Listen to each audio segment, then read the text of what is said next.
Hello, I have here the LEGO Marvel Ghost Rider Mech and Bike set. This has 264 pieces and I built it live over on my Twitch channel. Now I paid $35 US for this and you can find it tagged on the video. This thing is absolutely silly to the point where it might just be kind of great, at least for its intended purpose, as a toy. It's a dude, well, it's a Ghost Rider. It's kind of a dude.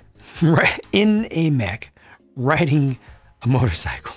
So there's an actual minifigure inside of one of these small mechs, and then the mech is riding a huge motorcycle. So LEGO has done the huge motorcycle thing a number of times.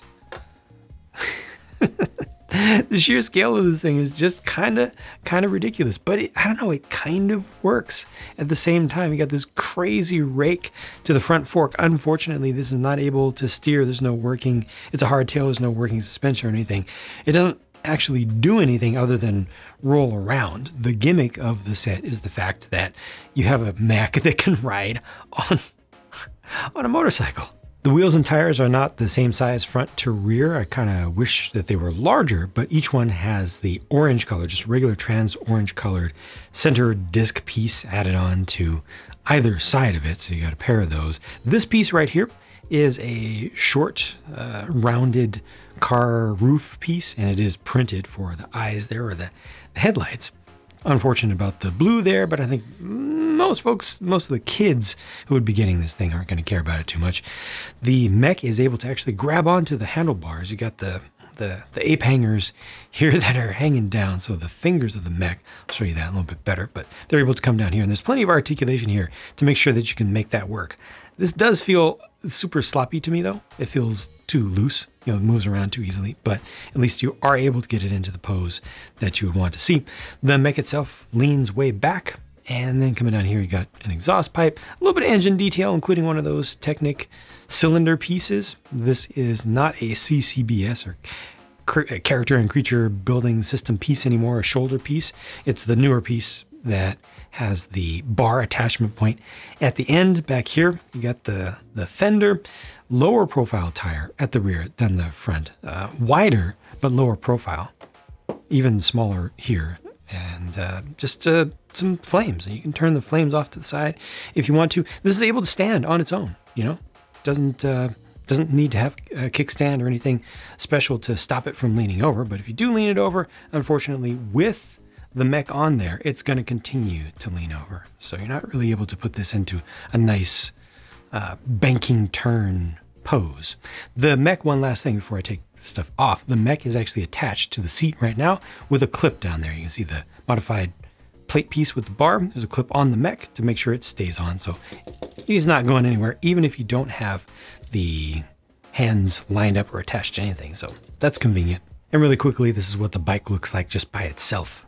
The mech follows the current standard design with fixed angles to the elbows and the knees, no articulation there, but that makes it very convenient to put it into a pose where it will actually stand. Just having less stuff to worry about makes it just a lot easier to do things with it and to not worry about it falling over. Unfortunately, this one does suffer from having very narrow feet. It's got just one stud wide feet, so that definitely takes away from the stability. If you want to put it onto a pose, you know, crazier pose where it's just on one foot or something like that, even if you're just trying to get it into more of a running pose, sometimes if you don't line those up right, yeah, so you just don't have enough extra width to take advantage. So you have to work just a little bit more. I wish that they would stop doing the one stud wide feet altogether. It's a different look, which is cool in that it's different, but it just really doesn't work. Gotta have at least some element down there. It's 2 studs wide. You get the full articulation here, which is nice at the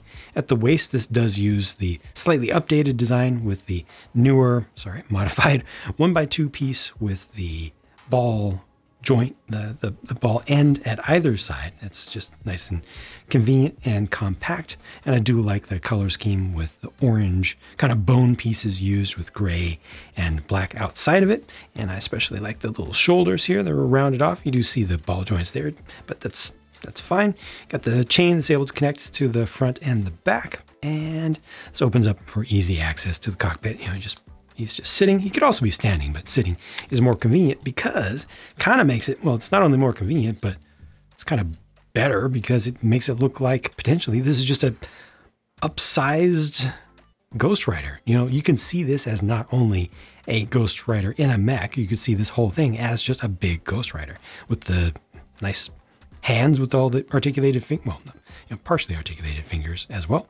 I think that's good stuff. Here's a closer look at the Ghost Rider figure. This is not a separate hair piece. Once again, that's dual molded together, so you're not able to remove that glorious, glorious flame there. It looks great to me. The face, I think, is a little bit too happy, a little bit too fun, you know, a little bit too Halloween, maybe. I think I prefer just a more serious look. I think they tried to kittyify this one just a little bit too much. The print for the torso is really good though. In this case, I don't mind there being no print for the legs because they got just a suggestion of the top of the trousers there, built into, you know, the belt line, built into the print for the torso. Obviously there's no alternate face for this one, but gosh, that flame is just so good. Yeah, overall, an exciting figure. Just could have had a meaner face. These are the leftover pieces, and there were no stickers used in this set. The price again was $35 US, 35 euros, or 30 pounds UK, and varies from there.